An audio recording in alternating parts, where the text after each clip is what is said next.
तो मानव जीवन के शिखर का मतलब माउंट एवरेस्ट पर चढ़ जाना नहीं है। मैं एवरेस्ट पर जा चुका हूं, पता है? नहीं, आपको नहीं पता था। शिखर तक? हाँ बिल्कुल, शिखर तक। कोई वहां ऊपर तक गया और हाथ में मेरी फोटो लेकर अपनी फोटो खींच ली, तो मैं मानता हूं मैं वहां गया हूं। ये ज्यादा सुरक्षित है। ज्यादा समझदारी भरा भी है, क्योंकि ये बंदा जो वहां ऊपर गया और अपने हाथ में मेरी फोटो लेकर अपनी फोटो खिंचवाई थी, नीचे आया और बोला, सदगुरु, हम 12 लोगों ने चढ़ना शुरू किया था, उसमें से केवल हम 2 ही शिखर तक पहुंच पाए, और मैंने वहां फोटो खींची और नीचे आ गया। हम वहां लगभग बस 40 सेकंड के लिए थे, बिल्कुल शिखर के ऊपर, क्योंकि हवाएं तेज हो रही थी और हमें नीचे आना ही पड़ा। बस 40 सेकंड तक मैंने चारों ओर देखा, मैं एक चीज भी नहीं देख पाया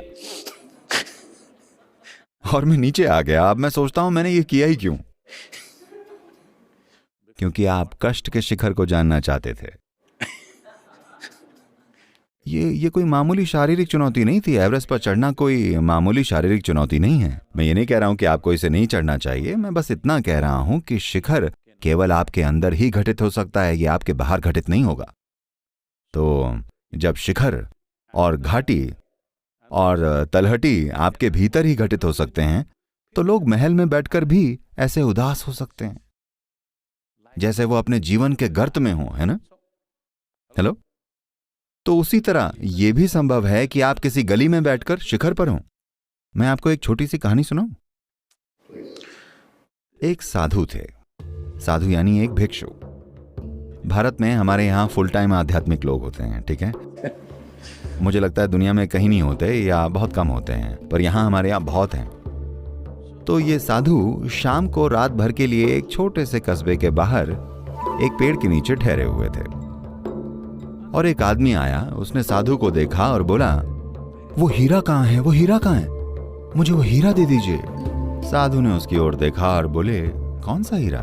तो वह आदमी बोला, कल रात भगवान मेरे सपने में प्रकट हुए और बोले, इस पेड़ के नीचे एक साधु होंगे और उनके पास एक बड़ा सा हीरा है, अगर तुम उनसे मांगोगे वो दे देंगे। साधु बोले, अच्छा वो हीरा?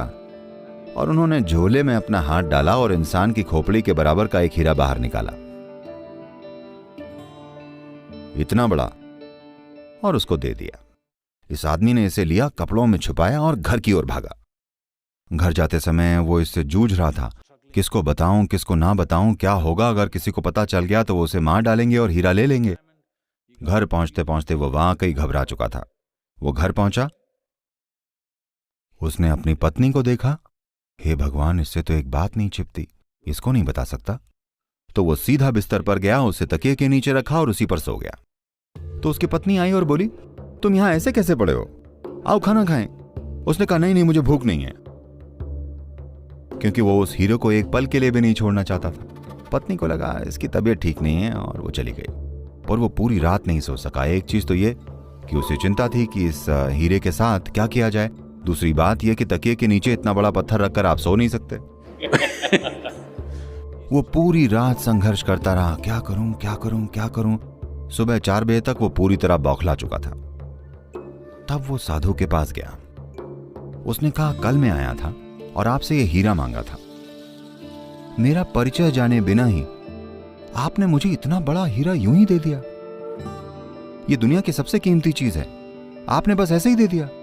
अगर आप ऐसा हीरा दे देते हैं तो पक्का आपके अंदर कुछ ऐसा जरूर होगा जो इससे कहीं ज्यादा कीमती होगा। वो क्या है?